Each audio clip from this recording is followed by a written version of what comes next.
ئەوە گەزانرێ لەسەر ڕاستپاردەی دەستی سەرۆکایەتی پەرلەمان لیژنەیەک لە هەر سێ لیژنەی ناوخۆ و یاسایی و هەروەها مافی مرۆڤ پێک هات کە بە سێ تیمدا بەش بوون بۆ ئەو ناوچانەی کە خۆپیشاندنانی لێبوو لە ماوەکانی ڕابردوودا. دیارە لیژنەکە پاش دوسێ ڕۆژ لە بۆ دووادا چوون و سەردانیکردنی دام و دەستگا ئیداری و تەنانەت حیزبیەکان و خەڵکی ناوچەکە و بریندارە و بەسەرکردنەوەی بریندار و هەروە کە سوکاری سەربەرزی ئەو شەیدە بەڕێزانی کە لەو کاتە بەداخەوە خوێنیان ڕشت بۆ ئەوەی راپۆرتێکی هاوبەش ئامادەکەین هەم بۆ دەستەی سەرۆکایەتی و هەم چەند ڕاستپاردەیەکی تێدا بێ بۆ حکوومەتی هەرێمی کوردستان بۆی وەها حاڵەتێک جارێکی تر دووبارە نەبێتەوە، چونکە بەڕاستی ئەوە ئەتوانین بڵێ لە زۆربەی ناوچەکان گوێمان لێبوو وەکو زەنگێکی مەترسیدار لێک ئەدرێتەوە بۆی، چونکە لە چوارچەوەی خۆپیشاندان تا ڕادەیەک چوو بۆ دەرەوە لە هەندێک شوێن چەکی تیا بەکار هاتبوو، لە هەندێک شوێن وەکو دروشمی بڕوخێ و لە ناوبردنی حکوومەتی هەرێمی کوردستان وتاف لێ ئەدرایەوە بۆ ئەمەش دەرە ئەنجامی برسێتی و نەبوونی موچە و کەمی خزمەتگوزارەی ئەو ناوچانن و لە هاوکات لەگەڵ ئەمانەشا لە دیدی لیژنەکان ئەمە برسێتی و نەبوونی موچە و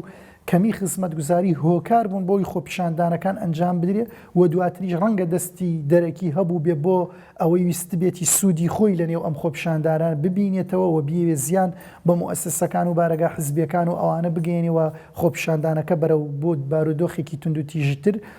ئاراستە بکە. بەڵام ئەوەی گرنگە دەبێ حکوومەت هەرێمی کوردستان معالەجەی کەمی موچە و ئەو برسێتیە و کەمی خزمەتگوزاریە بکە. لە ڕاستیدا زیانەکان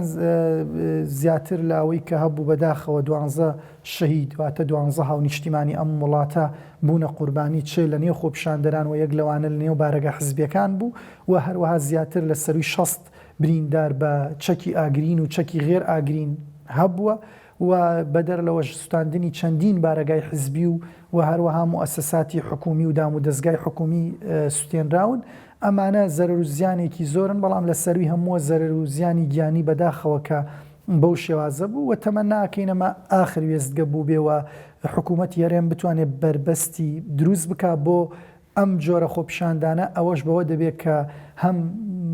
بژێوی ژیانی هاونیشتیمانیان چاکرێەوە موچە دەستی بۆ ببرێت و چاک بکرێواتە خەڵک بزانێت چ ڕۆژێک موچە وەرەگرێ موچەی ئایندەی چ ڕۆژێکی ترەواتە بەلایەنی کەم لە ماوەی 30 ڕۆژدا موچە دابش بکەوە خزمەتگوزاریەکان وەکو پێویست بگاتە ناوچە جیاوازەکانی هەرێمی کوردستان. پێمان وایە ئەم گرفتە بم بە خزمەت و بە موچە و بە